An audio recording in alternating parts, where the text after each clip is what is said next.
এক বিড়াল নদীর পাড়ে বসেছিল আর তার মুখে ছিল একটা বড় তাজা মাছ। বিড়ালটা সারাদিন পর মাছ ধরে খুব খুশি ছিল।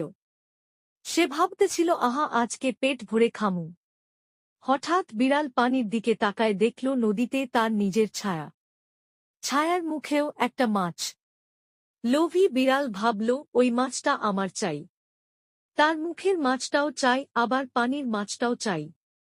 তখন লোভে পড়ে বিড়াল মুখ খুলে পানির মাছ ধরতে ঝাঁপ দিল, আর সাথে তার মুখের আসল মাছটা ধপাস করে নদীর পানিতে পড়ে গেল।